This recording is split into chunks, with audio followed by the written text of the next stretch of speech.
दरियाए नील सूख जाता था हर साल। मिस्र का एक दरिया है, लेकिन जब इस्लाम वहां आया, अम्र बिन आस एक सहाबी हैं, मिस्र फतह हो गया, तो वहां मिस्र के जो जाहिल लोग थे क्या करते थे, 16 साल की जवान खूबसूरत लड़की को जुलूस में घुमाते थे और ला करके उसको ज़बह कर देते थे। दरिया नील में उसकी बलि चढ़ाई जाती थी, और फिर उनका अकीदा यह था कि दरिया का पानी ऊपर आ जाता था, और होता भी था। जब एक लड़की की बलि चढ़ाई जाती तो पानी ऊपर आ जाता था, हर साल का रिवाज था। लेकिन जब इस्लाम आया, दरिया सूखने लगा, तो लोगों ने आकर के अम्र बिन आस रज़ी अल्लाह अन्हु से कहा, हमारा तो मामूल है कि हम एक 16 साल की जवान लड़की को जुलूस में लाकर ज़बह करते हैं, तब ये दरिया नील का पानी मौजे मारेगा। उन्होंने कहा, हरगिज मैं तो इसकी इजाजत नहीं दे सकता। कहा, तो फिर सारे प्यासे मर जाएंगे, पानी की शदीद किल्लत हो जाएगी। अम्र बिन आस ने, जानते हो, खत लिखा किसको? अमीरुल मोमिनीन उमर इब्न खत्ताब रज़ी अल्लाह अन्हु। नाम सुनते ही रोंगटे खड़े हो जाते हैं जी, सच बताता हूं। खत आया तो आपने पढ़ करके हालात का मुशाहिदा किया, फिर क्या किया जानते हो? उमर इब्न खत्ताब रज़ी अल्लाह तआला अन्हु ने जो हल बताया वो बहुत अलग है। 2 खत लिखे, एक हजरत अम्र बिन आस को कि तुमने जो लोगों से कहा वो बिल्कुल सही कहा, इस्लाम इसकी इजाजत नहीं देता, किसी की बलि चढ़ाना, किसी की जान लेना, किसी का खून बहाना, तुमने जो किया वो सही है। और हजरत उमर ने कहा, एक और खत मैं लिख रहा हूं दरिया नील के नाम पे। वाह, आज तक आपने सुना कोई दरिया को भी खत लिखा हो? सुना है? हाँ, अगर सुना हो तो सिर्फ मोहम्मद अरबी के गुलामों ने किया है।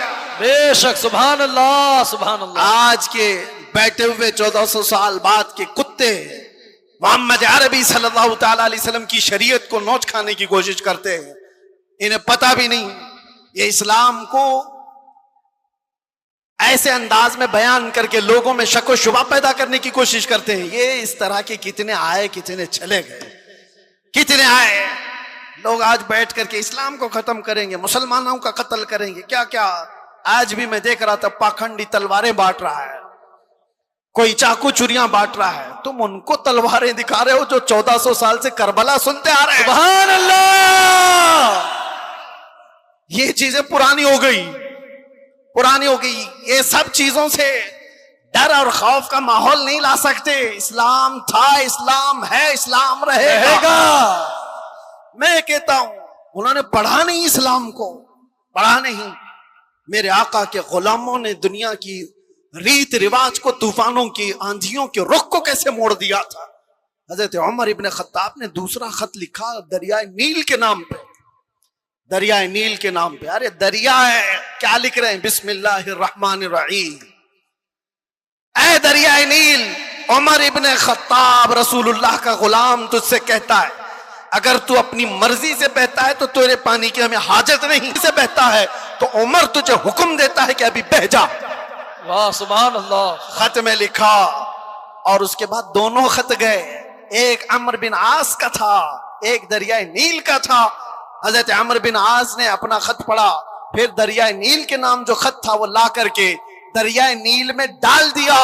कसम खुदा की, तारीख की सच्चाइयां बताती हैं, उस वक्त शबाब पर दरियाए नील 16 गज ऊपर आ चुका था। सुभान अल्लाह। और वो जमाना है कि आज के जमाना दरियाए नील कभी सूखा ही नहीं, सुभान अल्लाह, कभी सूखा ही नहीं।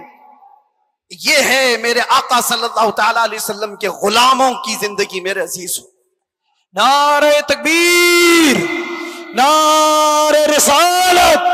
फरमाते उससे मुराद जाते रसूल है, रसूलुल्लाह की जात है। और मेरे आका सल्लल्लाहु तआला अलैहि वसल्लम की जात को जिसने थाम लिया, उसने वक्त को पकड़ लिया है, वक्त को पकड़ लिया है। हर वक्त तुम्हारा है। और एक बात ये भी, जो हुजूर की गुलामी में आया उसने वक्त को ऐसा पकड़ा है कि बुढ़ापा कभी नहीं आता उसका। वो हर जमाने का जवान है, हर जमाने का जवान है।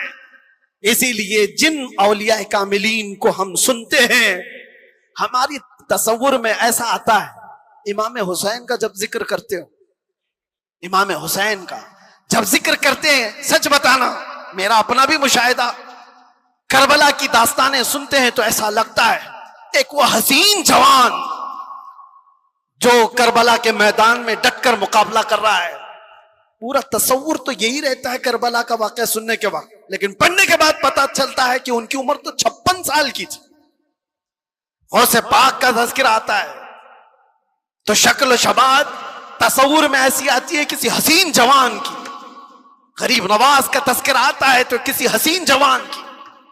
इसलिए मेरे अजीजों कि ये रसूलुल्लाह की जात से ऐसे वाबस्ता लोग हैं कि वो हर जमाने के जवान हैं, हर जमाने के जवान हैं। और दूसरी बात, एक तो हर जमाने का जवान है और उसका जिक्र कभी पुराना भी नहीं होता, कभी पुराना नहीं होता। आप बरसों से मस्जिदों में आ रहे हैं। अभी मैं अगर आपके सामने पढ़ूं मुस्तफा जाने रहमत पे लाखों सलाम, शमे बज़ में हिदायत पे, आज भी पढ़े जाते हैं, हमने हजारों बार सुना होगा, लेकिन ये सलाम कभी पुराना नहीं लगता, कभी पुराना।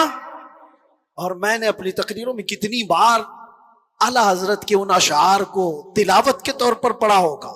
आला हजरत फरमाते हैं, बुझ गई जिसके आगे सभी मशालें, शम्मा वो लेकर आया, सारे अच्छों में अच्छा समझिए जिसे है उस अच्छे से अच्छा, सारे ऊंचों में ऊंचा समझिए जिसे है उस ऊंचे से ऊंचा। अरे कौन देता है देने को मुंह चाहिए, देने वाला है सच्चा।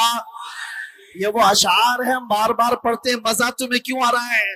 दुनिया गाने सुनती है जब तक उसका जमाना होता है, जमाना पुराना हो जाए तो नए गानों की धुन तलाश करती है दुनिया।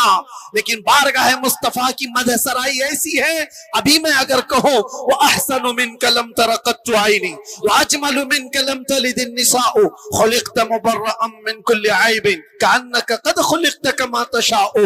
अरबी के अशार हैं। किसने कहा था? हस्सान बिन साबित ने। कब कहा था? 1400 साल पहले। क्या कहा था? या रसूल अल्लाह, आपसे ज्यादा हुस्न वाला मेरी आंखों ने देखा ही नहीं। सुभान अल्लाह। देखा नहीं, हो सकता है कहीं होगा, तुमने नहीं देखा। सवाल ये है ना, तुमने नहीं देखा होगा, कहीं और होगा। दूसरे शेर में हस्सान बिन साबित ने कहा, वाजमलु मिन कलम तलिदिन निसाउ, ऐसा नहीं कि मैंने नहीं देखा, आपसे ज्यादा हुस्न वाला किसी माँ ने जना ही नहीं। सुभान अल्लाह। यह शार पुराने लगते हैं, बार बार पढ़े जाते हैं। बलगल उला बिकमालिही कशफत दुजा बिजमालिही हसनत जमीउ खिसालिही सल्लु अलैहि। जो मदह सराई किया मेरे आका की, उसने वक्त की नब्ज को पकड़ा है, वक्त को थाम लिया है। और वक्त हर जमाने का उसका है, उसका वक्त है। अगर कोई हमसे आकर के पूछे गरीब नवाज का कौन सा वक्त था, हम कहेंगे नादान, 800 साल पहले नहीं, अभी उनका ही वक्त है। सुभान अल्लाह। है या नहीं? आज भी उनका ही वक्त है। कोई अगर कहे 800 साल पहले के थे, 700 साल पहले के थे, नहीं, वो राजे महाराजाओं की तारीख में कहा जाता है इतने पहले के थे। गरीब नवाज तो आज भी हैं। इसीलिए करबला के वाकये को समेटते हुए एक शेर जो मशहूर है फारसी का, क्या कहा जाता है? शाह अस्त हुसैन। फारसी आती है? नहीं आती, लेकिन शेर याद है। शाह अस्त हुसैन का मतलब क्या है? फारसी में समझा देता हूं। फारसी में अस्त और बूथ दो लफ्ज हैं। अस्त का मतलब है, बूथ का मतलब था। समझ में आ रहा है? अस्त का मतलब है और बूथ का मतलब। शेर देखो आप, शाह अस्त हुसैन, बादशाह है हुसैन। या ये कहा जा सकता था शाह बूद हुसैन, बादशाह था हुसैन। नहीं, वो बादशाह कोई और था होगा, लेकिन हुसैन बादशाह। शाह अस्त हुसैन, बादशाह। अस्त का लफ्ज आया है। शेर कहने वाले ने यही कहा कि बादशाह है। एक तो शाह है और एक बादशाह है, दोनों में फर्क है। शाह सुल्तान को कहते हैं, बादशाह सुल्तान बनाने वाले को कहते हैं। दोनों है हुसैन। अस्त का लफ्ज बता रहा है कि वो हमेशा, हर जमाना उसका है, हर वक्त उसका है। जो बात मेरे मुस्तफा की किया, जो वक्त को थाम लिया, हर जमाना उसका, हर वक्त उसका। इसलिए तुम इस नुक्ते को समझ जाओ। और इसीलिए आखिर में मैं ये कहूंगा, आला हजरत ने जाते जाते हमें ये समझाया था, जो इस नुक्ते को समझ जाएगा, एक गारंटी आपको बताता हूं, एक गारंटी, बहुत सारे मुसलमानों को ये तो खौफ होना ही चाहिए। आज हम हैं, अल्लाह ने हिदायत पर रखा, मौत का क्या पता कि किस हालत में आएगी। जाएंगे दुनिया से, ईमान होगा, इस्लाम होगा या नहीं होगा, क्या पता। कोई गारंटी लेगा किसी की? कोई नहीं, किसी की कोई गारंटी नहीं। औलिया इकराम इस बात से डरते भी थे, आखिरी वक्त कैसा आएगा पता नहीं। अरे कितने तो ऐसे हैं, बोलते हैं हम तो तैयारी में हैं, जब वक्त आएगा तो कलमा पढ़ लेंगे, निकल जाएंगे। क्या पता तुम ऐसी हालत में गए, कोमा में, जुबान हिलने की भी ताकत नहीं रह गई। क्या पता उस वक्त कैसे हादसात हो जाए, मुसीबतें, और तुम तकालीफ से घबरा करके पता नहीं इनकार कर दो। ऐसी चीजें हमने देखी हैं, इसलिए किसी को पता नहीं। लेकिन एक बात है, आला हजरत फरमाते हैं, एक गारंटी है, दुनिया से तुम जब जाओगे तो इस्लाम के साथ जाओगे। वो चीज मैं दे करके जाता हूं, वो है वक्त को थाम लेना।